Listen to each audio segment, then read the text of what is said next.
सभी NEET aspirant को मेरा नमन है कि उन्होंने कोई गलत कदम नहीं उठाया। मत उठाना, क्योंकि फेलियर आप नहीं हैं, ये सिस्टम है और इसकी हरामखोरी की भरपाई आपको करनी पड़ रही है। मैं जानता हूँ कि आपने मेहनत करी है, आपने रातें जागी हैं, आपने अरमान सजाए हैं, आपने कोई कसर नहीं छोड़ी, आपने सब कुछ किया जो आप कर सकते थे। लेकिन ये बार बार ये सिस्टम हरामखोरी कर जाता है, एग्ज़ाम कैंसिल करा देता है, एग्ज़ाम लीक करा देता है।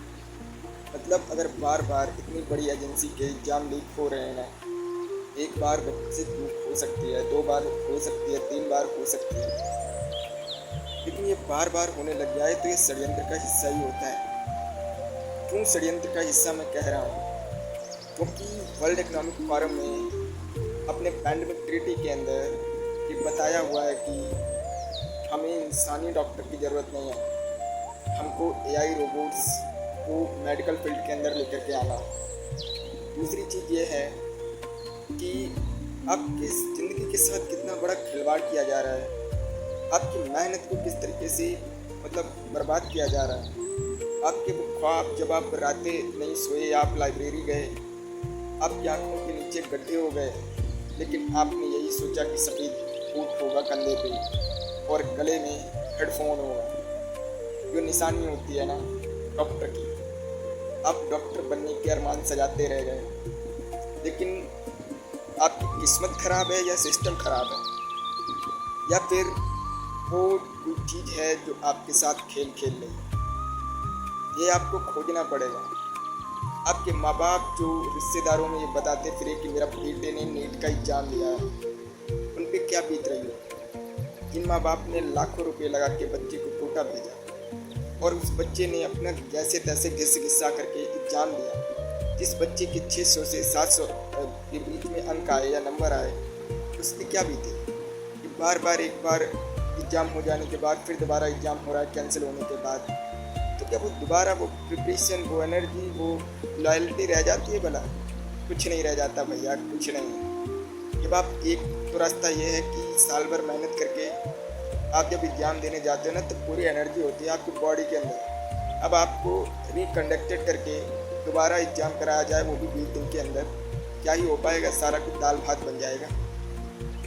मैंने सब कुछ प्रैक्टिकल किया हुआ है और मैं ये बता दूँ, ये सब कुछ षड्यंत्र का हिस्सा है। 2027 के एजेंडा में लास्ट ईयर है कि ये कोई भी गवर्नमेंट स्कीम निकालेंगे, उसके बाद सारा कुछ प्राइवेट सेक्टर होने वाला है। और प्राइवेट सेक्टर के अंदर वुमेन्स क्वींस की जरा सी भी ज़रूरत नहीं है। वो लोग एआई लेकर के आने वाले नहीं हैं, बल्कि उन्होंने उसके अंदर इम्प्लीमेंट कर दिया है।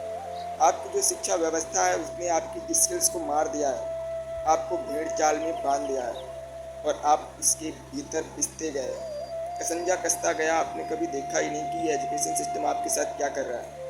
और जो लोग नीट का एग्ज़ाम क्वालिफाई नहीं कर पाएंगे, वो तो बेचारे हाई डिप्रेशन में चले जाएंगे। दूसरा ये होगा, उनके पास अपनी कोई स्किल ही नहीं है बेचारों के पास, क्या ही वो करेंगे? क्योंकि मैंने नीट जो परीक्षार्थी होते हैं उनके जीवन शैली देखी है, मैंने उनकी दिनचर्या देखी है। इतने पागलों की तरह आँखों को इतना मोटा मोटा लेंस लगा हुआ है, अपनी पूरी एनर्जी को बर्बाद कर देते हैं। सुबह से लेकर शाम तक हाई रेडिएशन वाली लाइब्रेरी में बैठते हैं, जहाँ वाईफाई सर्वर इतना हाई रेडिएशन का होता है। वो इतना तप करके वहाँ जाता है, इतनी मेहनत, इतने धक्के खा करके एग्ज़ाम देने जाता है और बार बार एग्ज़ाम लीक कराया जाता है। धांधली होती है। ये क्यों होती है? क्योंकि आपने एक चीज़ देखा है कि MBBS करवाता कौन है, और वहाँ जो ट्रीटमेंट का वो एक्सपेरिमेंट होते हैं, तो उनके वो जो मटेरियल होता है वो सप्लाई कहाँ से होता है? कभी जब इसके डेप्थ में आप जाओगे तो पता चलेगा, कुछ एजेंसी हैं, फार्मा एजेंसीज, जिनके थ्रू ये MBBS कोर्स कराया जाता है। फिर आप जब इसके डेप्थ में जाओगे तो पता चलेगा वही फार्मा कंपनीज या ब्रांड अपनी दवाइयाँ बेचते हैं फार्मेसी के थ्रू, मेडिकल स्टोर के थ्रू, और उन्हीं लोगों का डी फार्मा, बी फार्मा और न जाने क्या क्या उनके डिप्लोमा है। फिर जब इसके डेप्थ में जाओगे तब आपको पता चलेगा कि जो है फार्मा कंपनियों को फंडिंग करने वाला वर्ल्ड इकोनॉमिक फोरम है। जब आप इसकी भी डेप्थ में जाओगे तब आपको पता चलेगा कि वो वर्ल्ड इकोनॉमिक फोरम को फंडिंग करने वाला ब्लैक रॉक है। और जब आप इसकी भी डेप्थ में जाओगे तब आपको पता चलेगा ब्लैक रॉक को भी फंडिंग कोई और कर रहा है, वो रॉयल फैमिली से। और जब आप उसके भी डेप्थ में जाओगे तब आपको पता चलेगा कि उसके पीछे एक फैमिली का हाथ है और वो फैमिली है रॉक पिलर फाउंडेशन। मतलब एक बंदा करेंसी से लेकर के गोल्ड से लेकर के हर एक चीज़, शिक्षा, स्वास्थ्य, न्याय, राजनीति, सब पर कंट्रोल करके बैठा हुआ है और आप आँख बंद करके बैठे हो। दूसरी चीज़, जो लोग MBBS करके डॉक्टर बन रहे हैं ना, तो मैं इनसे पूछना चाहूँगा, आप डॉक्टर कितने भी अच्छे बन जाओ, आप एजुकेशन कितनी भी अच्छी हाई लेवल की गैंग कर लो, लेकिन जब आप मेडिसिन दोगे ना, वो भी फार्मा कंपनी की है और वो फार्मा कंपनी आपकी नहीं है भाई। दूसरी चीज़ ये है कि वो जो भी मेडिसिन आप देते हो वो आपने नहीं बनाई है, वो कंपनियों से बन के आई है। और कंपनियां ये नहीं चाहेंगी कि देश से मरीज कम हो, कंपनियां ये नहीं चाहेंगी कि पेशेंट यहाँ से जीरो हो जाए। कंपनियां अपनी सारी दवाइयों में जहर घोलती है। इससे क्या होता है, जब डॉक्टर एक दवाई देता है किसी को, अगली दवाई नुकसान करती है किसी को। दूसरी चीज़ ये है कि बार बार इस देश के यूथ का आत्मविश्वास तोड़ा जा रहा है, पेपर लीक हो रहे हैं। आप अब तो ये है कि आम बात लोगों को लगने लग गई है। ऐसा लगता है जैसे ये मनोरंजन का खेल चल रहा हो। भाई कभी आप एग्जाम हॉल में जाना या एग्जाम सेंटर में जाना, वहाँ देखना जाकर के कि माँ बाप के वो चेहरे जो बेचारे सुबह से कुछ खाते नहीं हैं, खाली पेट वहाँ बैठे होते हैं, अपने बच्चों के अरमान सजाते हैं, क्योंकि एक तो सोसाइटी इतनी घटिया है कि वो ताने मारती है। दूसरी चीज़, माँ बाप कैसे भी अपने बच्चों को नीट परीक्षार्थी बनाते हैं और वो परीक्षार्थी समाज के ताने सुन करके वहाँ पहुँचता है एग्जाम सेंटर में। मैंने देखे हैं, हर वो बाप की आंखों में वो आग होती है कि मेरा बेटा कुछ कर पाएगा। उससे भी बड़ी आग मैंने उस बच्चे के अंदर देखी है। मतलब उसके साथ जिस तरीके से छलावा होता है यार, कैसे ये लोग हर एक चीज़ को हैंडल कर जाते हैं, कैसे वो माँ बाप जो बच्चों के साथ इतना अत्याचार सह लेते हैं, मेरा तो खून खौल जाता है। कैसे ये बच्चे हैं, कैसा ये यूथ है जो अपनी मेहनत के लिए भी आवाज़ नहीं उठा सकता, कहता है हम क्या करें, ये सरकारें ही इतनी हैं, ताकतवर हैं, ये हमें जेल में डाल देंगे बोलेंगे। तो मैं आपको बताऊं, ऐसा कुछ भी नहीं होगा। आप एक बार बोल के तो देखो, आपने कभी अपने लिए कुछ मांगा ही नहीं है, और मांगने की ज़रूरत नहीं है, आपको ऑर्डर देने की ज़रूरत है।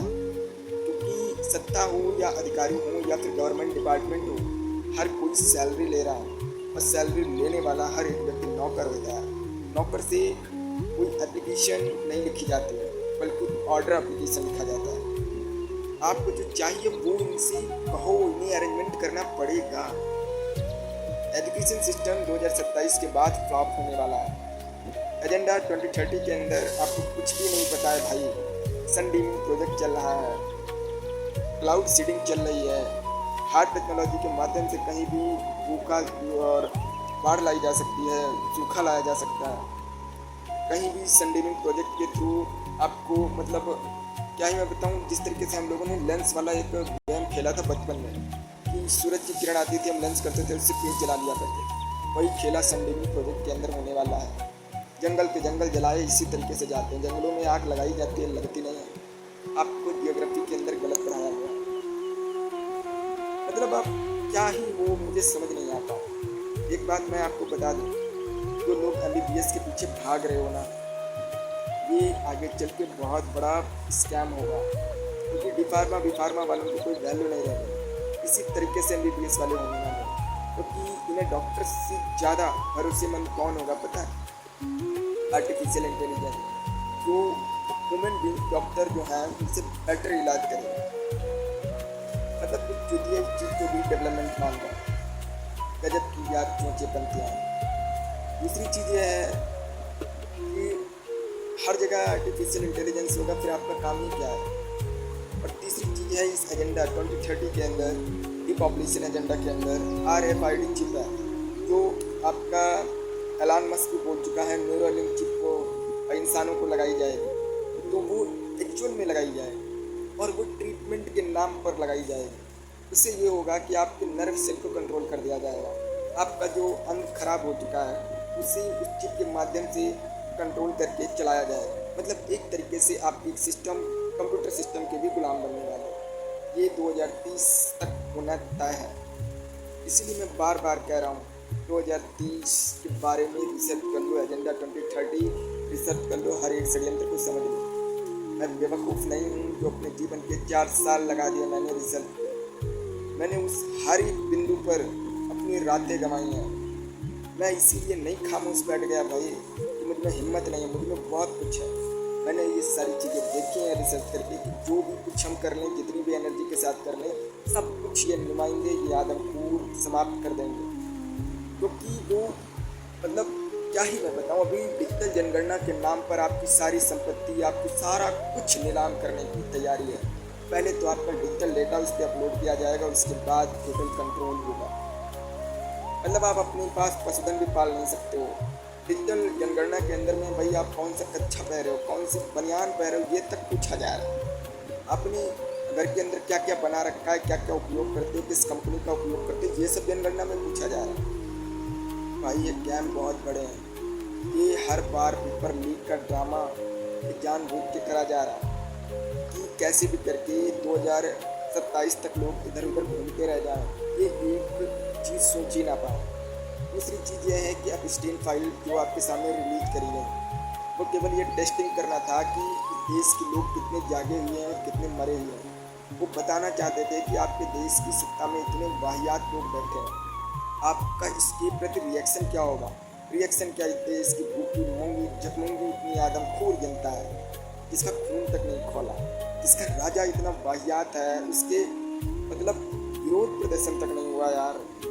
अब ऐसी सत्ता, ऐसे राज्य के अंदर आप मतलब ये जो माँ बाप हैं अपने बच्चों को ऐसा समाज दे करके जाने वाले हैं, ऐसा सिस्टम दे करके जाने वाले हैं, एक ऐसा एजुकेशन सिस्टम दे करके जाने वाले हैं जहाँ टीचर अपनी आधी उम्र से क्या तिहाई उम्र मतलब 16-17 साल की लड़कियों के साथ रैप कर रहा है और माँ बाप कुछ भी नहीं कर पा रहे। ये जस्ट जो विदेशी ताकतों से कंट्रोल किया जा रहा है, इसके भरोसे ये छोड़ के बैठे हुए हैं कि ये यहाँ पे उनको न्याय मिलेगा। सब टोटल कंट्रोल्ड है, कोई और है थर्ड पार्टी जो इसको कंट्रोल कर रही है। आपको रिसर्च करना है एजेंडा 2030 पे, आपको उनके हर एक षड्यंत्र को समझना होगा। अभी फिर से लॉकडाउन लगाने की बात की जा रही है और जैसे ही लॉकडाउन लगेगा सारी बैंकिंग सिस्टम रीसेट होंगे, सारा अनाज देश से बेच दिया जाएगा, सारी तेल की किल्लत एकदम से झट से गायब हो जाएगी, जैसे आपको लगेगा कि पेट्रोल डीजल आपकी ज़िंदगी में था ही नहीं। एक चीज़ मैं आपको बताऊं, ये लोग काम कैसे करें। जब गैस की किल्लत लानी हुई ना, तो उससे पहले आपके घरों में शहरों में गैस की पाइपलाइन बिछाई जा चुकी थी, उसके बाद सिलेंडर की किल्लत लाई गई है। मतलब जो ये लोग करने वाले होते हैं उसको इसकी तैयारी बहुत पहले ही कर लेते हैं। अब ये लोग डिजिटल सर्वे की बात करते हैं, मतलब आपके सारे डेटा को अपलोड करने की बात करते हैं। इसका मतलब ये है अगला नंबर आपके घर उजाड़ने का है, अगला नंबर आपको पेंशन सेंटर के अंदर ले जाने का है। जागें, समझें, सोचें और उठें, अपनी आवाज़ बनें। दूसरी चीज़ जो शिक्षा व्यवस्था है वो इतनी बर्बाद होने की कगार पे है। मतलब जिस शिक्षा व्यवस्था को हम आज पढ़ रहे हैं इसका कोई मतलब होने वाला भविष्य के अंदर नहीं है। एक बात याद रखना, 2027 के बाद ये एजुकेशन सिस्टम बिल्कुल सब फ्लॉप हो जाएगा। ऐसे ही आपके जीवन में था ही नहीं। हर वो बच्चा जो मोबाइल से चिपका होगा, हर वो घर में आर्टिफिशियल इंटेलिजेंस होगा जो आपके बच्चों को एजुकेशन दे रहा होगा। मतलब आपके बच्चों को ना रिश्तों की खबर होगी, ना फरिश्तों की खबर होगी, ना समझ होगी, ना डेवलपमेंट होगा उनका शरीर का। मतलब आप ये जो माँ बाप हैं अपने बच्चे को कहाँ बांध कर ले जाने वाले। आज पेपर लीक हो रहे हैं इतनी खामोशी से, मतलब जैसे कोई लग रहा है चूह तक नहीं रेंगता यार किसी की आत्मा में। कैसे लोग, मतलब मरी हुई लाश हो, हमारा मर जाना ही बेहतर है, जहर खा के मर जाओ। और दूसरी चीज़ है वो बच्चे जो अपनी आवाज़ ही नहीं उठा पाते। मुझे लगता है शिकायत बच्चों से मुझे नहीं करनी चाहिए, क्योंकि बच्चों को ये एजुकेशन सिस्टम कभी बोलना सिखाता ही नहीं है। स्कूलों में तो यस सर, नो सर और परमिशन लेना सिखाया जाता है। दिक्कत बहुत बड़ी है। नीट का पेपर लीक हो रहा है, SSC CGL का पेपर लीक हो रहा है, जो जॉब आ रही है उसका पेपर लीक हो रहा है, और लोग कितनी आसानी से हर एक चीज़ को एक्सेप्ट कर लेते हैं। मतलब वो बलात्कारियों को, रैपिस्ट को अपना प्रधानमंत्री बनाए हैं, शिक्षा मंत्री बनाए हैं, स्वास्थ्य मंत्री बनाए हैं, मुख्यमंत्री बनाए हैं, जबकि जो देश का मुख्यमंत्री वो इस प्रदेश का मुख्यमंत्री योगी है, इसके ऊपर 318 मुकदमे हैं रैपिस्ट के। क्या ही है, बोलने का मन नहीं हो रहा है। मरे हुए लोगों को जगाने का क्या ही फायदा है। मुझ पे ब्लेम करते हैं कि मुझे क्या करना चाहिए, मुझे कैसे नहीं रहना चाहिए। मैं जहाँ हूँ बहुत ज़्यादा सही जगह पे हूँ। बारी आपकी, क्या ज़रूरत है? देखो रात का 12:52 हुआ, 12:52 हुआ है रात। क्या ज़रूरत है मुझे वीडियो बनाने की? लेकिन मैं गुजारिश करूँगा जिन लोगों ने नीट का एग्ज़ाम दिया है, पेपर लीक हुआ है, प्लीज़ यार सुसाइड मत करना, सुसाइड मत करना, निराशा मत लाना, क्योंकि आप लोग भी अपने माँ बाप की इस गुलामी से बंधे हुए हो। तो वो तो उतना करना पड़ेगा ड्रामा, लेकिन ऐसा कोई कदम मत उठाना जो आपको पछतावा दे जाए। मैं जानता हूँ आपने रातें जागी हैं, मैं जानता हूँ आपने अरमान सजाए हैं, मैं जानता हूँ आपने ख्वाब सजाए हैं। मैं जानता हूँ जब आप पहली बार कक्षा 11 में आए थे, आपने स्ट्रीम चॉइस करी थी, बायोलॉजी ली थी, बायोलॉजी को अपने गले से लगाया था, उसका हर एक पन्ना आपने अपने मस्तिष्क में घुसा दिया था, हर एक लाइन आपने अंडरलाइन करी थी, वहाँ मार्कर लगाया था। आपने बहुत मेहनत करी, आपने कोचिंग संस्थान वालों के पास गए जो इस समाज के ऊपर बोझ है, लेकिन आपने वहाँ भी जा करके अपने आप को घिस्सा हीरा बनाने के लिए। लेकिन ये कोचिंग संस्थान से लेकर जिस विद्यालय में आप पढ़े, वहाँ से लेकर ये माँ बाप, ये सब ये सोसाइटी, इन्होंने आपके लिए वॉइस नहीं उठाई। और वॉइस का मतलब ये नहीं हल्ला या भीड़ इकट्ठी कर ली, वॉइस का मतलब है जब आपकी आवाज़ जानी चाहिए तो चेंजेस आने चाहिए, लेकिन ऐसा कुछ भी नहीं हुआ। आप एक चीज़ आपको नोटिफिकेशन दे दी जाती है, आप मान लेते हो। यार कैसे लोग हो, आपकी मेहनत क्या मतलब कोई वैल्यू नहीं है उसकी। आपके वो रुपये, आपका वो धन, आपके वो थकान, आपके वो अरमान, उनकी कोई वैल्यू ही नहीं है। जरा एक बार सोच के देखो यार, आपने मेहनत करी है, आपने खून पसीना बहाया है, आप जब बीमार थे फिर भी आपने मॉक टेस्ट लगाया है, आप मतलब एग्जाम की प्रिपरेशन करते करते कभी किताबें सिर पे रख के सो गए हो, समाज का ताना सुने हो यार, आपने रिश्तेदारों के ताने सुने, आपने पड़ोसियों के ताने सुने, तब जा करके आप नीट का एग्ज़ाम देने जाते हो, या तब जा करके आप सरकारी कोई एग्ज़ाम देने जाते हो। और इसका मतलब जो कंक्लूजन निकलता है, निष्कर्ष निकलता है, वो निराशा भाव का होता है।